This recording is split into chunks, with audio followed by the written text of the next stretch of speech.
Hello and welcome to Sticky from the Inside, the employee engagement podcast that looks at how to build stickier, competition-smashing, consistently successful organisations from the inside out. I'm your host, Andy Goram, and I'm on a mission to help more businesses turn the lights on behind the eyes of their employees, light the fires within them, and create tons more success for everyone.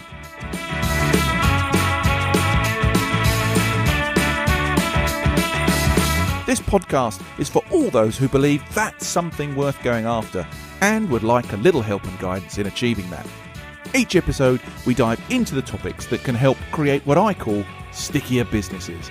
The sort of businesses where people thrive and love to work, and where more customers stay with you and recommend you to others because they love what you do and why you do it. So, if you want to take the tricky out of being sticky, listen on. Okay then, I read a terrifying stat the other day. 99.6% of us have had a bad boss at one time or another. I mean, wow. But here's the question. How many of us genuinely believe we could be that bad boss? Not many, I bet. But what if the very behaviours we think are helping, driving performance and keeping things on track are actually having the opposite effect? What if they are causing harm, frustration, a lack of confidence, stifling creativity and innovation, or just plain causing good people to up and leave, and we just don't realize it? In today's episode, we're talking about the disconnect between the intention and impact, and how even well-meaning leaders can unknowingly fall into damaging habits. I'm excited to say that joining me today is Debra Corey, the award-winning HR leader and author of multiple books, including the eye-opening Bad Bosses Ruin Lives. Today, Debra is going to be our guide through the possibly, I'm sure, uncomfortable, but in my view, entirely necessary journey of discovering why we might be blind to our own bad boss behaviours. We'll be exploring the traits that can show up in even the most well-intentioned leaders. And of course, we'll explore the actionable steps we can take to put some sound foundations in place and start to truly turn things around. So, whether you're a seasoned leader, just starting out, or even if you've ever thought, well, I'm definitely not one of those bosses, this episode just might be right up your street and make you rethink it all. It's not about pointing fingers, though. It's about holding up a mirror. And you might just see something you didn't expect and then have a chance of fixing it. Welcome to the show, Debra. Thank you very much. Can I just say, next time I write a book, I'm going to have you write the introduction. That was brilliant. Absolutely brilliant. I loved it. You really just pulled it all together so well. Well, this is a topic I have really been chomping at the bit to get into. I am working my way through your book. As we've discussed previously, it takes me a while to read books, but I love this book, and it is like holding up a mirror. You know, I'm ashamed to say there are things in this book I realize, oh no, that was probably a little bit of me. Totally unintentional, but there you go. Look, here I go already gassing. Before we get started, Debra, do me a favor, will you, for the listeners? Just give us a brief introduction to you, a bit of your background and what you're up to today. Sure. So I am an HR professional. I've been in HR my entire career. I've had different types of roles, different organizations, and I sort of fell into writing. I wrote my first book when I was on gardening leave, and it was a book on communications because I thought, I've made so many mistakes in communications. I want to pay it forward and help people. And I just got the bug. And since then, this book that you just mentioned is my sixth book. And now I spend more of my time, my title's Chief Pay It Forward Officer. So I'm all about writing books, doing talks, doing consulting, everything and anything so that people don't make the mistakes that I've made. But also I sort of feel my role as a researcher. So like when you said that you loved reading the book, you learned so much. I learned so much writing it because I interviewed over 24 thought leaders. So for me, I love writing books, not just to get it out there, but it's like me going on a training class. Brilliant.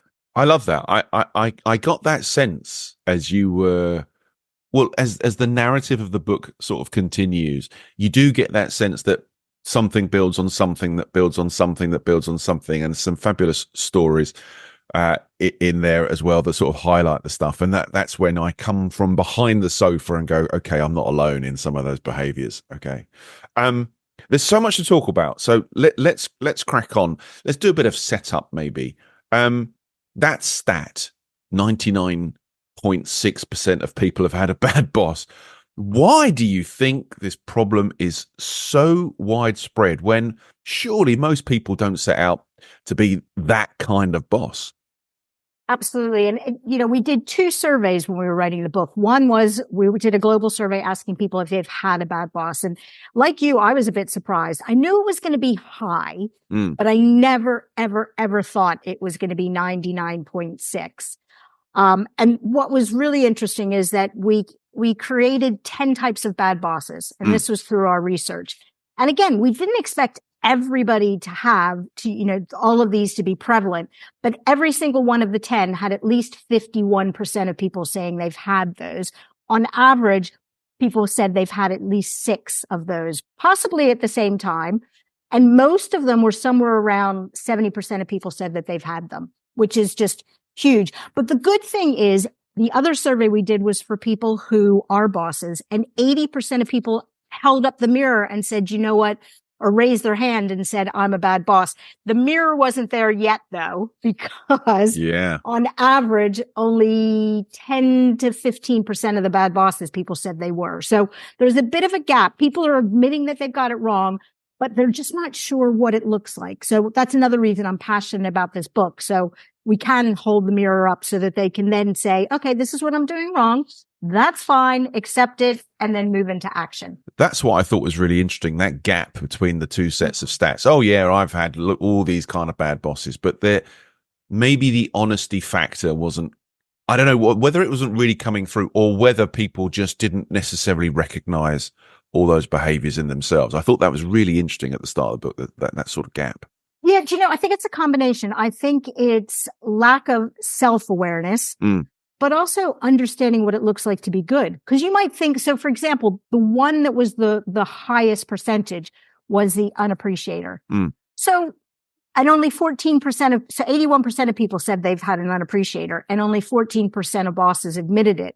So to me, that says that maybe they just think what they're doing is the right thing to do, that they are thanking their people, showing appreciation, but that it's just not working. So I think it's partly self-awareness, but also, we're not mind readers.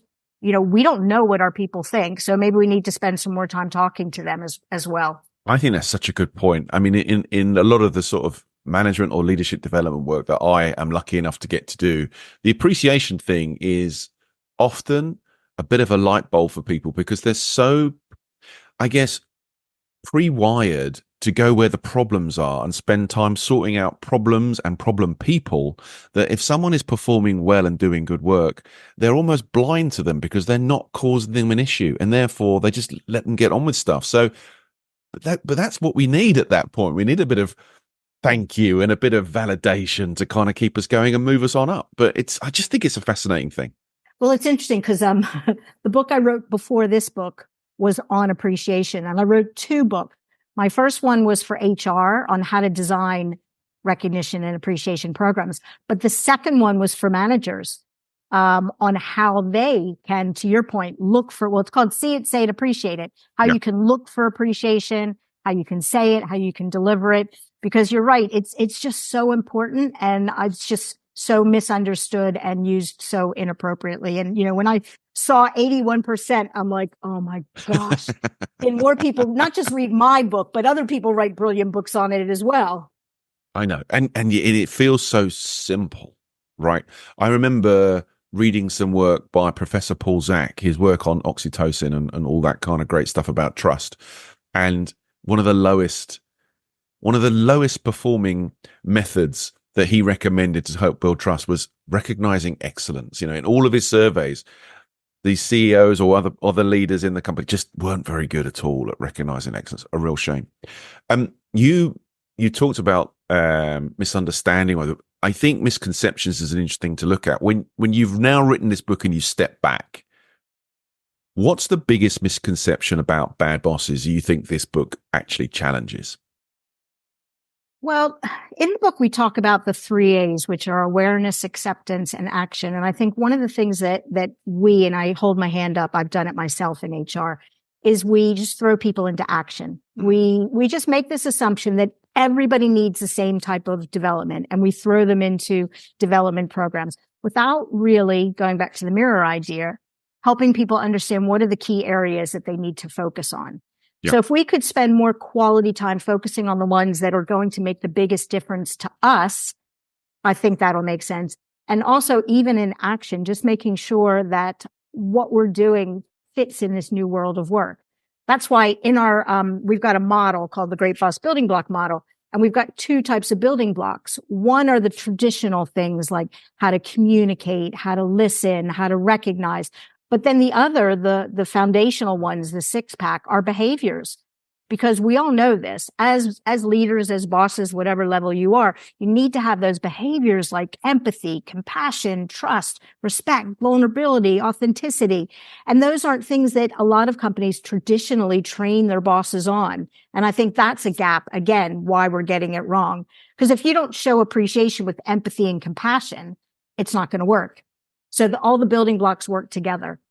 Yeah, I want to come back to those building blocks towards the end of this show because I think they're great. I absolutely love that stack of the foundation and the connecting blocks. I really, really like those, and I think they'll sum up nicely where we get to at the end of this conversation. I think because they're brilliant. But just to continue this kind of, I mean, you've used the words awareness, acceptance, and action. In that awareness piece, we've said, or I've said in the intro, you certainly say in the book that most bad bosses are genuinely well intentioned. So how does someone with such good intentions end up causing so much harm, do you think? Well, first of all, I'm glad you said that bit about unintentional because, and you said it at the beginning, this is not pointing fingers. No. My co-author, who is my husband, does it much better than me when we do talks. And he says that, people don't wake up in the morning and say that they're going to ruin someone's lives. No. He does it very evil. He goes, ha ha, I'm going to ruin lives. But anyway, yeah. And I genuinely think that's the case. But we don't understand that we're doing it wrong. We don't understand the impact. And probably the best way, and I share this story in the book, it's a quite an embarrassing story. But when I moved from the US to the UK, I was managing how I had been taught in the US. And this was 20 years ago. The world has changed, but it was very much in your face. Say it as it is. Don't beat around the bush type of thing. And I thought I was doing a great job. My team seemed happy. We were getting work done. We'd go out to eat together, all those things that make you think you're a great boss. And then all of a sudden, a very brave employee came to me and said, Deb, I just want you to know we have a Debra Corey support group that meets every Friday and compares stories of how you upset us and made us cry. To me, we need more of that because I did not do it on purpose. I felt horrible. But I needed someone to hold that mirror in my face so then I could have the conversation and say, okay, what can I do to be a better boss? I didn't know what the building blocks were back then, but what are the building blocks? What are the tools that I need to be a better boss? And it's interesting when you said, when you read the book, you're like, oh my gosh, I was this, I was that. Every time we wrote on a different bad boss, I started it thinking, oh, that wasn't me. And then as I'd write it, I'm like, oh my gosh, I've done that before. And my co-author said the same thing. But you know what? I want to be honest about that because I just think, at the end of the day, we're humans managing humans. You can be a great boss to one person and a horrible boss to another person. And it's not an easy job. So this book is going to help us be better. It's not going to make us be perfect. No, I think that perfection thing is a point very well made. And I think this is where that good intention thing comes. I have to say, when I was I started to read the book on a train journey, and that is the first point I laughed out loud when I read the Debra Corey support groups. I was like, oh my God, how many of those with different people's names exist around the globe? I thought that was really, really funny. So let's think about this because I think leadership is a tough thing. I think it's one of the most rewarding jobs you can possibly have. And when you get it right, I think there's nothing like it. But how do seemingly competent leaders do you think become so unaware of their own bad behaviors? Do you reckon there is just it's individual blind spots, or in all the research and stuff that you've worked on, is there some sort of systemic issue within leadership that causes this stuff? I don't think it's something that we encourage with our leaders. I think we've taken some steps. Most companies do engagement surveys, for example, and we as bosses get that data, but it's at such a high level. Like you could find, okay, well, 50% of my people are engaged, but I don't really know what that is. Again, that's why we wrote the book. That's why we're creating a 360 feedback tool, because it's all well and good to say that your people aren't engaged or you're doing things wrong, but unless we dig deep, we're never going to get better at it. So I think as bosses, whether we have the tools or we don't have the tools, it's almost like we need to become detectives and spend some more time listening to our people, talking to our people, understanding what we need, and spend just as much time on awareness and acceptance as on action. We spend so much time on action. And if there's anything I could change, it would be for people to start doing the first two A's. I just did a Disrupt HR talk on the first A, just to let's just talk about one of them. Let's talk about awareness. I think that awareness thing is so important. I think when you're in a room with a bunch of people, whether you're doing color profiling or something as kind of different as Sparkytype or whatever it might be, I do think genuinely it's lovely to see the reaction of people when they look inside and find something, or even just validating something. I think that taking the time or having the advantage to do that sort of stuff is so beneficial for development going forward. And yet still so many people don't get that opportunity. And I think everybody should get some. I mean, I believe that every 16-year-old coming out of school should go through some kind of Jungian color profile stuff to try and understand, why they're like this on one day and why they feel different on a different day. I think that would breed so much more understanding and just better communication all around. Absolutely. Yeah. I think we need a mindset shift. That was hard to say that word. And seeing it as a gift and not a punishment. So I think too often, and I'm going to hold my hand up, as a boss, I was told I needed to be perfect. And I needed to be expert on everything, have all the answers. Don't go to your people, don't talk to your people or anything like that. And I think that if we as bosses just sort of changed our mindset and said, you know what, I'm going to talk to my people, I'm going to understand my people, and I'm going to see it as a gift. Like the Debra Corey support group. I saw that as a gift.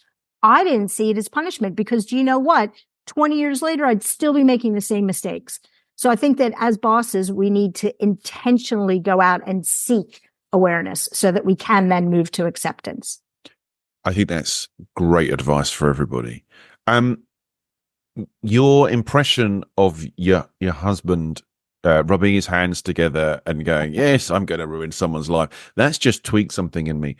In all of the research that you've done, and we will talk about the characters in a sec, but I'm interested, what are some of the most surprising or perhaps insidious behaviors that you've seen in some leaders that they were just completely unaware of, that ended up being really quite harmful? Was there some particular stories that stand out for you within that you were really surprised by?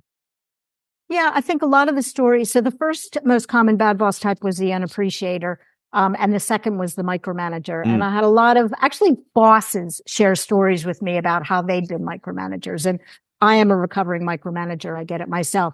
But just some really funny stories. One person told me about how she found out that her team would bet on how many times they'd make change emails or get the red pen out and things like that, and how how negatively it would impact people. And I think micromanager is a perfect example of somebody who unintentionally is not doing it. So I was a micromanager because I just thought that's what my people needed. They needed me to come in with the answers, the way to do things. When I was reviewing their work, they wanted me to get the red pen out. And I didn't realize that I was sucking the living soul out of my people.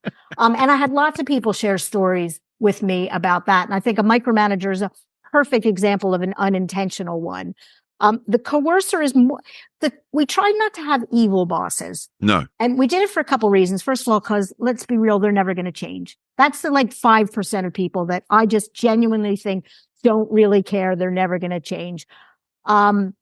So we wanted to make them things that were, more acceptable, things that we can raise our hands. Even the emojis we came up with them are sort of cute little emojis. The names aren't evil, but the one that was probably leaning more towards the more negative side was the coercer. Yeah. And that is someone who uses power in the wrong way.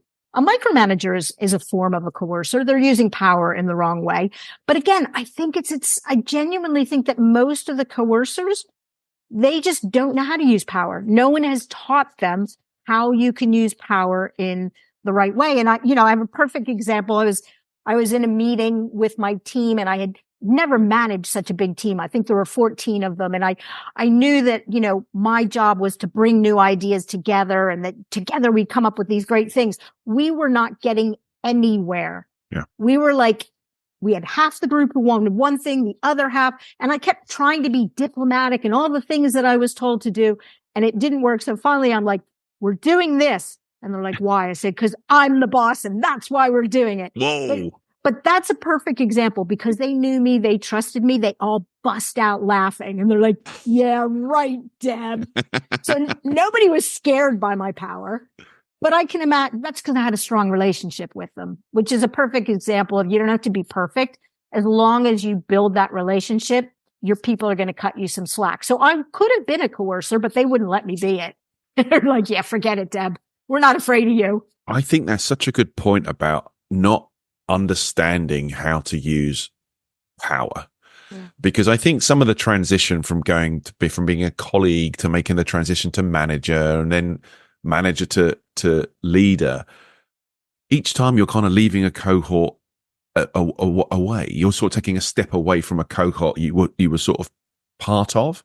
Mm-hmm. And that transition of then, I don't know, trying to establish some kind of boundary between what you were and what you are trying to be without any real instruction, if you don't get any real instruction from people, can be a quite confusing place. And I think people will end up going into, I don't know if this is the right phrase, but abrupt behavior, as in, right, I'm going to draw a real thick line here and you can't cross it because I'm now up the chain. And I wonder whether that's got something to do with it. Well, but if I think about how power was used when I was growing up, people in the senior levels would raise their voice. They would bully people. We didn't use the word bully because I didn't want to address them. But a lot of people, that's what we were taught to be. That was how you used power. And again, the world is a different place. I don't think the younger generation is going to put up with that. And you know what? They shouldn't have to put up with it. That's not what power is. We all know the new servant leadership and such. That to me is what we should all be trying to strive for. Yeah, I feels like we're moving away from hierarchy and far more into meritocracy now, in that, prove that I should follow you and why I should follow you, and show me why I should do the things that we want to do as a team. And if you do that, I'm with you 100%, but don't just bark at me. That's not going to work. But I also think, and I know we don't have time to get into this and I don't want to open a can of worms, but I do think that some of our practices actually drives power in the wrong way. Perfect example is what some companies are doing when it comes to hybrid working from home. And I'm sorry, my personal opinion is sometimes when you don't let people work from home, it's because you want to have power over them and control. The first time I had someone work from home for me was about 15 years ago, before anybody would do it. And the first couple of weeks, I definitely got it wrong with them. Absolutely. I was trying to use my power in the wrong way. Like, you have to call me every day, tell me what you're doing because I can't see you. And it was that loss of power because I couldn't see them. And finally, I realized, hey, you're being a micromanager. You don't have to use power just because they're working from home. Doesn't mean they're not getting work done. So I do think as HR professionals, we need to think about how are we building some of these negative bad boss types into how we run our business. Hadn't thought about it until you started talking to me about this. Actually, that could be a new chapter in the book. Chapter. Here we go. There we go. New edition, Debra. Came here. You've just referenced the 10 types. I think it would be absolutely ridiculous on this episode if we didn't have a quick squiz at these 10 types. So you've identified these 10 types, if you like, of bad bosses. You've characterized them in the book. You talk about the traps and things that they could fall into. You talk about some of the behaviors and what have you. You tell some great stories. I guess my question is, how did you come to identify these specific types? And was it really obvious from the research? Did some emerge from others? Were there sort of amalgams of lots of different microtypes? And when you look at all those types, and we may have already answered it, to be fair, but which one do you think tends to be the hardest for leaders to actually fess up to? Yeah. So as far as how we came up with them at the beginning, we started out with what we thought from our experience, either having bad bosses or being bad bosses. So we had like all of our Post-its. We had this one wall in the house where we put them. But then we interviewed people about themselves as bosses. We interviewed people about their bosses. We interviewed these 24 thought leaders, and they completely changed. And they ended up being what the common themes were. And then we validated it through the survey, because we said, if we're the only ones who think that these are bad bosses, we're not going to waste anybody's brain space. I'm a big believer that you don't write things if it's not going to add value. Yeah. And we did the same thing with the building blocks, I have to say. We're like, if we have nothing new to add, we're not going to do it. So that's how we ended up with these 10. There is a lot of crossover because there's a domino effect for a lot of these. But the reason we want to highlight them is just to be as specific and granular as possible, just to be able to help people get better. Yeah, because I think they're really nuanced, right? Really nuanced. Would you do me the favor of just giving us a rundown for the Debra Corey whistle stop of the 10 bad bosses? Yeah, I'll read them, but I just posted it. I did a Disrupt HR in Birmingham where I did limericks of all the bad boss types. Oh. So if you want to hear it in limericks, just look me up and you can hear what they are. Hey, I'll put that in the show notes. No question. I'll find that. It was really fun because I didn't want to bore people with definitions and everything of it. So let me just pull up the statistics on all of those. So again, there's the 10 types of bad bosses. The highest is the unappreciator. I said 81%. Wow. Then comes the micromanager at 80%. Then the avoider, and they make sense. I don't need to, you know what those are. Yeah. The avoider is like the ghost. They don't give you their time and space and feedback. That's 80%. The ignorer, they don't listen to you. That's 78%. And the emojis sort of match. So like the ignorer is a ghost. The avoider, the ignorer has headphones on. The firefighter, 77%. I've had a boss. One of my best bosses I ever had was a firefighter. They throw you from fire, no strategy. We probably all had those as well. All that reactive stuff. Yeah. Yep. And then the rest of them are, what have I not listed? I haven't listed the pretender. They wear a mask. So Susie Sunshine, Rainbows. The blocker, they get in the way of people's development. Again, not intentionally. They sometimes don't know what people need and where to send them. The blamer, we call that the Teflon one.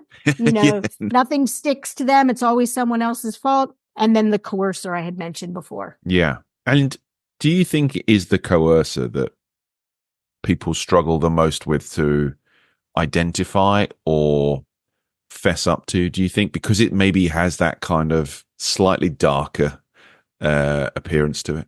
It does. But again, I know I've been a coercer, and I think the coercer is one that probably many of us do also, because it's almost an amalgamation of the others. So we left it last in the book to explain for that reason, because it is a combination. They're a hoarder quite often. They're not sharing information. They're a blocker. They're a micromanager. They're a blamer. So they are doing it. And to me, it's that fundamental use of power. Or sometimes using power maybe to have people afraid of them, or they think that they're going to get respect by using the power in the wrong way. Yeah. And I do think that this one is, and I can say this for myself, it's probably because it's what I learned. I think the coercer was what we were trained to be almost. Yeah. So it didn't used to be a bad boss. It was a good boss. So it's this mindset shift that actually this is not what our people in our businesses need. Oh, I even remember, I'm pretty sure before I went on any kind of proper learning and development sort of leadership course, I remember being taught how to manipulate my team. I mean, that's just terrible when you look back, right? The language that we were using in those days was crazy. But I do like the list, and I think the great thing about the list is, as you've just outlined, it, for me at least, when I was reading it, it wasn't about a single type that you are. I think a bit like, we talk about behavioral kind of psychology. In the old days, there were types. You fit in a box. That's what you were. Therefore, you're an introvert or an extrovert. That's what you are. Whereas modern thinking is, well, today I'm a bit extrovert. Tomorrow I might be a bit introvert. And I read the 10 types, and I was like, there are times when I've seen these things in the same people across the different types, and there's times I know when I have myself exhibited different behaviors from the different characters. It's not just sort of saying you're one of these or you're one of those. There's a whole bunch of things here, right? Absolutely. And I was just going to mention that on our website, there's an absolutely free, absolutely confidential survey that bosses can take. We can put it in the show notes. Yes. Where you can answer questions, and it'll tell you which are the ones that you need to develop, work and focus and develop on the most. And I encourage you to take it more than one time as things change. Because again, you could get it right one day with one person, and then another person get it wrong, which is why we're developing this 360, because I want to hear from my people what they think about it. It's all well and good for me to say what I think, but they need to tell me. That's brilliant. We'll definitely put that in the show notes, Deborah. No question. I think one of the underlying currents that I felt reading the book, and look, they are two words, I think, maybe fitting into some of the mindset stuff, which we'll get to in a second, that are important to me, and certainly I think they form a bit of a core about whether I'm working on stuff or working with clients. But I do think people can struggle with striking a genuine balance between being empathetic, right, or showing empathy, and then holding people accountable. And was there anything in the research that came out to confirm or challenge that perspective? No, we didn't do anything. But that being said, I've got some strong opinions when it comes to that myself, because I think that being empathetic and compassionate is holding people accountable. So if you think about empathy and compassion is doing your best to support your people, to understand your people and such. So if you're treating them with kid gloves, saying, you're going through a hard time right now, I'm just going to take all your responsibilities away from you. Actually, in talking to that person, the best thing in the world might be for them to keep those responsibilities, or it might be to tweak them so that they can get through this rough patch. So I do think that it is a fine balance when it comes to empathy and compassion. Because those two words are still, astoundingly for me, are seen as sort of soft and fluffy things. They are, and they are so not. It's like, how, part of being a great boss is understanding what your people are going through, what they need. That's empathy and compassion. So forget about those soft, fluffy words. Maybe we need to use more, business type words or something.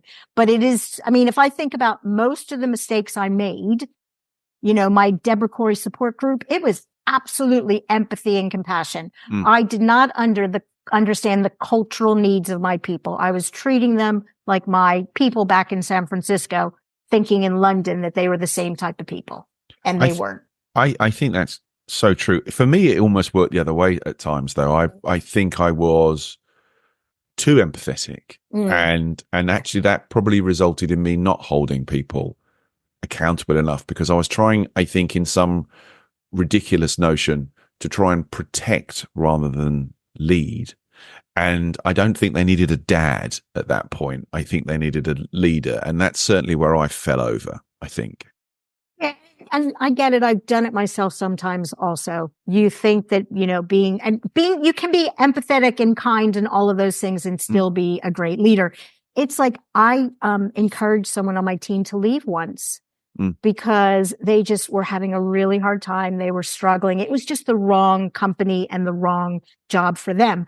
And, some people that I told about it, they're like, oh my God, that's not very compassionate of you. I'm like, actually, to me, that's the epitome of compassion. I'm helping somebody move from a very frustrating situation to one that works for them. And they thanked me at the end. They did. I didn't throw them out the door. I worked with them, helped them figure out what they wanted to do, help them find a new job. And to me, again, that was the epitome of being a compassionate leader. Absolutely. I love a lot of things that James Timpson says and all of his stuff on happiness. But the phrase of, listen, I'll help people find their happiness elsewhere if it's not here, I think is just it's a wonderful statement. I really enjoy that. I was going to say I learned it early in my career because my very first job I worked at a university in HR. And after 5 years, my boss fired me. But she fired me because she said, every other person in our team is here for life. And I know you've got so much more to offer, and I know you will not leave on your own. So I'm going to politely fire you. So after I stopped crying and listened to her and realized she was doing it for my good, for my, my benefit. Again, I realized, actually, do you know what? I want to be like her when I grow up. I want to be that type of leader that takes the tough decisions, but the right decisions. I think that's so true. I definitely at some tough times in my career, whether it's redundancies or other bits and pieces, I have seen and probably exhibited some of those bad boss behaviors, particularly in the tough stuff. Sometimes the avoider, people just went missing. It's tough conversation, sort of went missing. And I think the example that you had, what a great example to get right from the get-go, though, of someone being that clear, that compassionate, that it's like, this is not for you. You need to sort of go somewhere. I mean, that's a great thing to follow. I was going to say, and that's why under awareness, we spend so much time talking about the impact, because, like the avoider is someone who doesn't give feedback. And I teach lots of courses on feedback. And the first thing we talk about is what happens if you don't give feedback. And I think if we can, as bosses, see the impact up front, light bulbs are going to go off. It's like, oh my God, I hadn't realized if I do this, this is the impact of it. Yeah, 100%. I want to come back round to the building blocks. I love the phrase in the book, and you've used it today already. The 6-pack. I really love those foundation blocks and the connecting blocks. The 8 connecting blocks too. When I look at those 2 sets of blocks, in your mind, are there any more important than the others? Are they all of equal importance to your mind, Debra? Well, like my children, I don't have any favorites. You're I don't have any favorites. And it's interesting because, when you ask me about like, where did the bad bosses come from? Same thing with the building blocks. I swore I was not going to have this many. So if anybody's read in my other books, I always have models, and I've got an engagement model that has 10. And I'm like, ooh, 10's a lot to remember. How am I ever going to remember 14? But as we wrote each section, we're like, oh my gosh, these are all so, so important. Because we thought if it doesn't stand on its own, we'll weave it into another one. Yeah. Like empowerment. Does it really need to be its own building block? Actually, yes. With so many of us as micromanagers, we really need to help people understand it. Inspiration. Again, I thought, ooh, can I weave that in? Absolutely not. And funnily enough, I just came back from the Blue Lagoon in Iceland doing a workshop on the building blocks. We spent so much time talking about inspiration because that's what got their people to come back to work in the middle of volcanoes and earthquakes and all those types of things. So yeah, I think they're all important at different times. I would absolutely agree with that. I love the way they connect themselves as well. So if they all have partners. Yeah. They all have partners. So there's really only 7 if you think of it that way. Yeah. So we've got in the 6-pack, we've got empathy and compassion, which we've talked about. We've got authenticity and vulnerability and respect and trust. Some really strong partnerships here. And for you, the foundation blocks, these are our leadership behaviors, a mindset you bring to work and to your team, that they underpin everything, right? Absolutely. I mean, when I talked before about, my silly story about me being a coercer, the only reason why they didn't all just leave right then and there was because of trust. They trusted me. They respected me. They knew that, yes, I was being a coercer for a minute, but normally my other behaviors were the ones that I brought out to play. And then when we look at the connecting blocks, and I think you if I get this wrong, please correct me.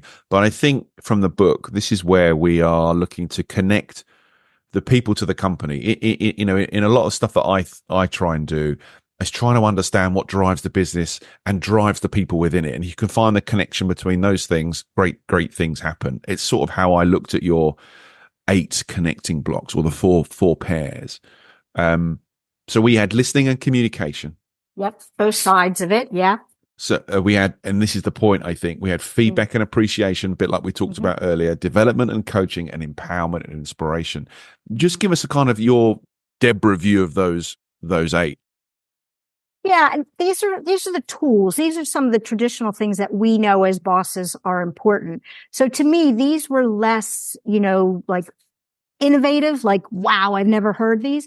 But instead, what we wanted to focus more on, how do we need to do it in this new world? Because although, yes, we all know we need to listen, we all need to communicate, we have so many hoarders, we have so many ignorers, we probably are not doing it right. Same thing. We know feedback's important and appreciation is important, but we've got these bad bosses. Originally, we wanted to have the bad bosses relate specifically to the building blocks, like 1-to-1. But then we realized actually we then assigned like 3 to each of them. So 3 building blocks to 1 type of bad boss. Development and coaching are interesting because we only wanted to have 1 building block, but the more people we interviewed and spoke to, we realized that as bosses, we need to understand the difference between the 2 of them. Development is when you've got a map, you've got a roadmap. Coaching is more like when I did gymnastics, my person just working with me, helping me, I'm out there doing it. I'm on the sidelines, making sure you don't fall off the balance beam. So again, we thought we needed both of them. And then empowerment was more about, well, we all know what empowerment is, and inspiration, inspiring. And that's where we bring in things like values and purpose and those aspects as well. Yeah, I think it's such a lovely framework. It's so well-rounded and covers, I think, just about everything. The only thing I guess I looked at this list and thought was, based on all the things that you've seen, and I think I know what your answer is going to be already, but based on all the characters that we've talked about, the work you've done, the experiences you had, are there any 2 connections here or particular blocks that you think have the potential to create perhaps the most lasting transformation if they were adopted by somebody? I think the problem with that is we all know this, each person needs different things from us. So one person, respect and trust might be the most important thing in the world. Another person, empathy and compassion. So I don't think so. I don't think so. I think it's just interesting. I think it's a really good question. It is. And do you know what might be interesting is once we start doing a 360 survey, we might get a better idea from people. What are the building blocks that they value more? I mean, I guess I'll just turn it to you and then I'll answer for myself. For you, what motivates and engages you the most as an employee? Which are the ones most important to you? I think the trust thing for me, but I worry that I'm just overly biased with my opinion on this with a lot of the work that I do. And that's what's been great about these building blocks, is because I harp on about trust being the absolute foundation of stuff. I'm a big sort of 5 dysfunctions of a team fan and what have you. And the lessons about trust in there are so strong for me. I can maybe bring a bit too much unintentional bias to my thoughts, but it's still a very, very powerful thing, I think. Yeah. And do you know what? I agree with you. If I think about, the whole idea of the book and the title came from actually my second book that I wrote. We were writing a chapter on management, and I told my co-author a story about a bad boss. And I said, this bad boss ruined my life. And the phrase just took off. Yeah. That's where the phrase came from. And if I think about, to your point, fundamentally what was wrong in our relationship, it was respect and trust. Absolutely. So I do agree. I do believe that if push comes to shove, I think that you can't have anything else without respect and trust. You have it, but you're tiptoeing around it. It's never actually genuine. It's not done in the right way. Because if you don't have trust, you're not going to trust the feedback. You're not going to trust them coaching. So yeah, I think good point. I don't know if it's I'm right. with you. No, it is. And in the book, we do talk about the importance of trust. You and, do. There's some great books about trust and things like the trust credit account. I love that idea that if you've got enough trust, it's like having a bank account so that when things go wrong, like my situation with me being a coercer, they trusted me. I had money in my trust account. So yeah. Okay. Well, we'll agree to sort of agree, I guess. Love it. Love it. There you go. This conversation has gone by so quickly, Deborah, and I just knew it would. I don't want it to end, but I have come to the part of the show that I call sticky notes, Deborah, which is where I'm looking for you to try and summarize the conversation for us in, I guess, 3 pearls of wisdom that you could stick on a little sticky note. And so, when it comes to giving advice to someone to perhaps be a better boss than they are today, what 3 sticky notes would you leave behind? Yeah, and I'm a big believer in 3, which is why I have the 3 A's. So I'm going to stick up the 3 A's. Great. So the first A is awareness. So awareness that there's a problem, awareness of the impact, and it's all at a high level. Acceptance is when you personalize it and you look in the mirror. So accept, genuinely accept it. See it as a gift and not a punishment. And then action is to take the appropriate actions.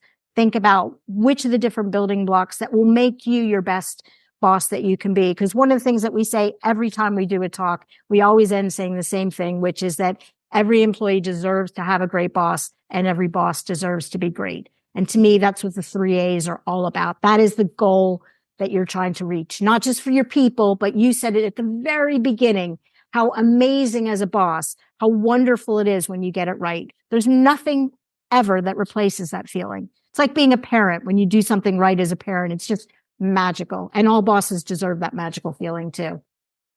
Well, I've had a bit of a magical feeling listening and chatting with you today, Deborah. I've thoroughly enjoyed it. Before I let you go, if people want to find out a bit more about you and about the book, where can they go? So I'm on LinkedIn. By all means, go to LinkedIn. Our website is changing. So I'm going to give you 2 names of the website because I'm not sure where we are right now. badbossesruinlives.com. We're trying to move it more towards the positive because all the things we're doing now is about step up your greatness. So you can also go to stepupyourgreatness.com. You get to the same place. And there's lots of free tools, the free assessment. We're all here to help as many bosses be great as possible. So yeah, by all means, use whatever we have out there. Brilliant. Deborah, I have thoroughly enjoyed meeting you and speaking with you and reading your works. And well, you're prolific anyway, so I'm sure there's going to be more. So I look forward to reading that. Thanks so much for your time today. Thanks. It was a great conversation. Loved it. Okay, Deborah, you take care. Okay, everybody, that was Debra Corey. And if you'd like to find out a bit more about her or any of the things we've talked about in today's show, please check out the show notes. So, that concludes today's episode.